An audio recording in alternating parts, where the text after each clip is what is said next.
Now we're going to work the back, and that is really simple and quick. Actually, you're going to love this. You take your back and you put the right sides together, and we're going to sew it together lengthwise.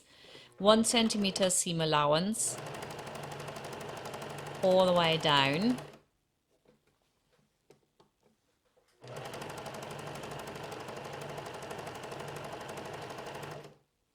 Don't forget to lock in your stitches at the end.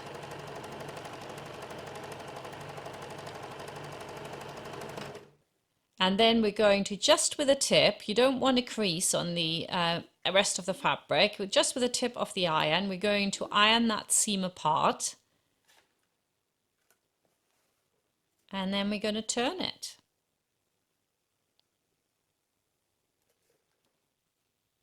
So get your fingers in there and just turn it through. Just like that. Just push the fabric through. Pick it out from the other side. It's big enough to do it like that. The opening is so wide, you don't need to use like safety pins and stuff, or fabric turners. It's just use your hands for this.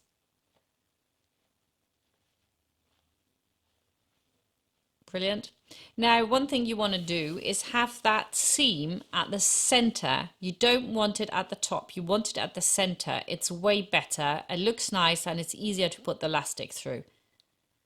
So I'm going to give this a press again now from this side.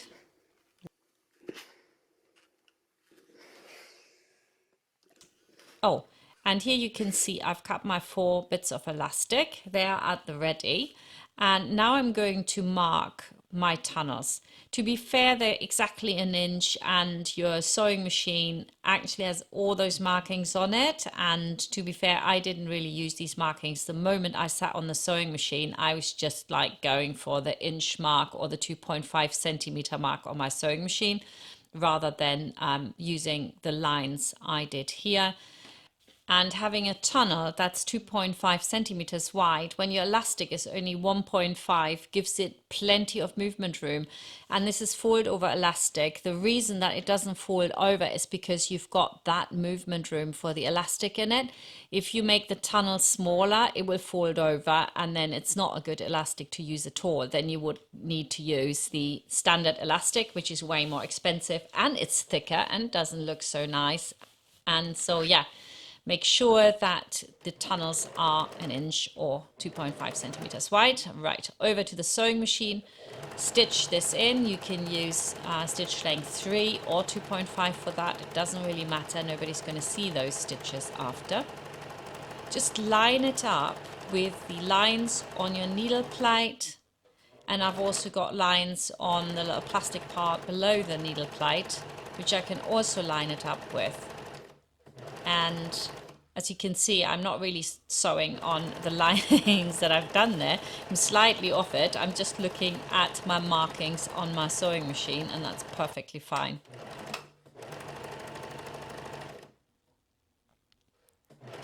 Then I turn it over to the other side and do the last one again at the distance of 2.5. It's just so simple.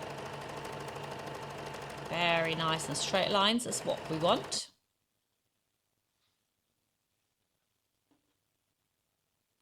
Now I can put my elastic in. So I put my safety pin on the end, and if I have the shiny side of my elastic going in, facing the top, the shiny side needs to come out the other end.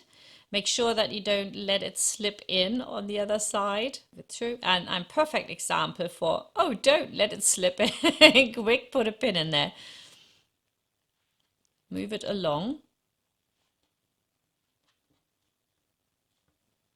Get to the other side, grab that pin and make sure that the shiny side is still up, if that was up when you started threading it in, right? And then I can take my safety pin off.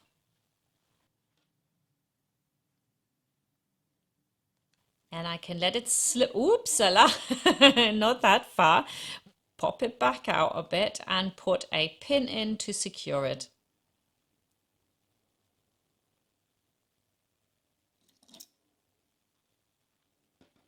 And there we go. Next one. I'm going to have need for speed now here because it's basically exactly the same.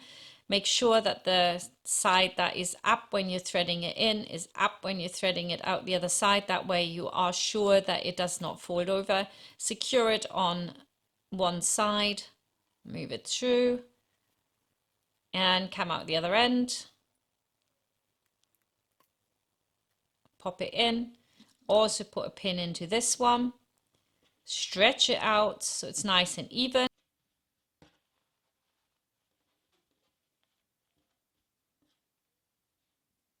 And now I've done all of them and I've got them pinned. Now we want to just sew over the ends to secure it in, and then I can take my pins out, both sides. And it's really important that you now check that this is actually the right fit for her, because you can always make that back a little bit smaller, you know, just stitch over the side again and cut the elastic and the fabric off in one go if it needs to be a little bit tighter. So I would try that. And then we're going to pin the back piece just to the shell of the fabric, right? So the lining hangs loose and it goes right into the corner here on both sides. I'm using 3 vertical pins.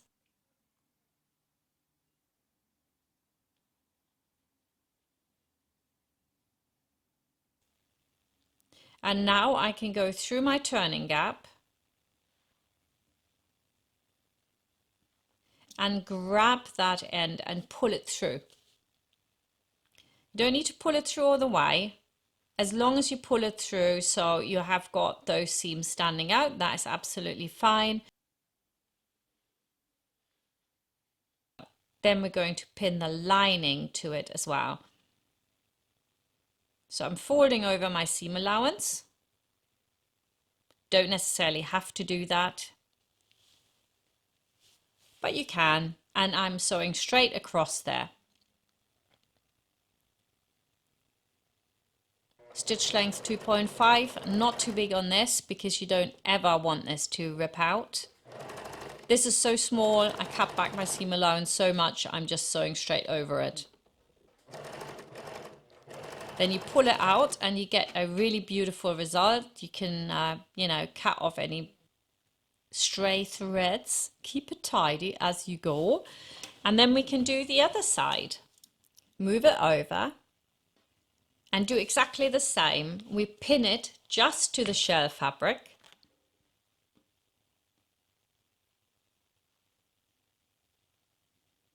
Go right into the corner.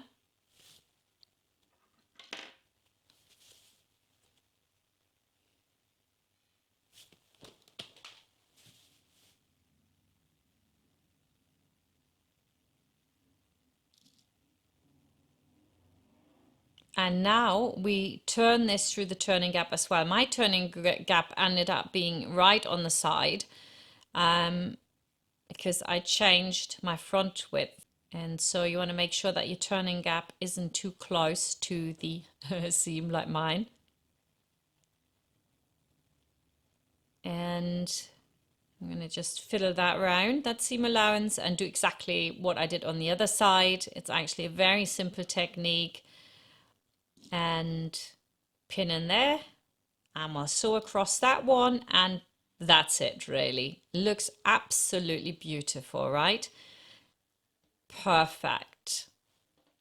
Now the next step is to do all the top stitching, and when we're doing that we're closing the turning gap and we're giving everything a little bit more support as well while we're doing it. Make sure that your stitch length now goes back up to 3.5. It never looks nice to have little dinky stitches going all the way around. And in this point it's very important not to pull it. Push your fabric in so that this will never stretch. All the way up, and when you get to the corner you want to have the needle down, turn,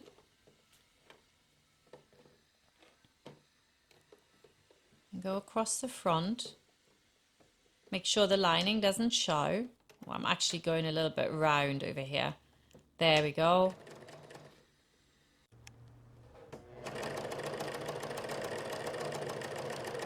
Beautiful.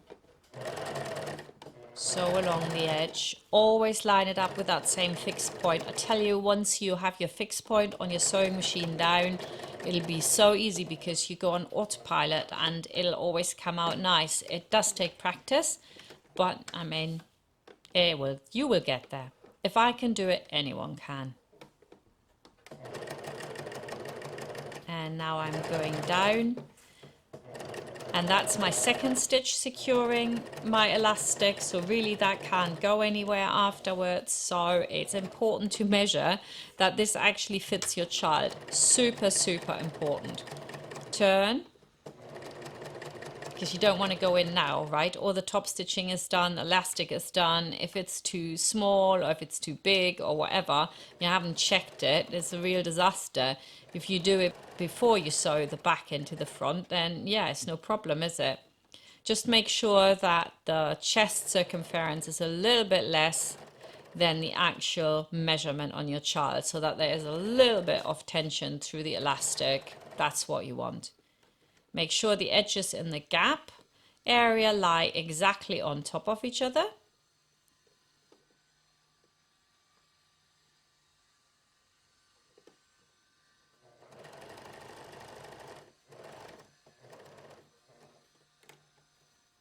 And then just overrun a bit, secure it, give it a good press, and we're almost done. Oh, that is beautiful.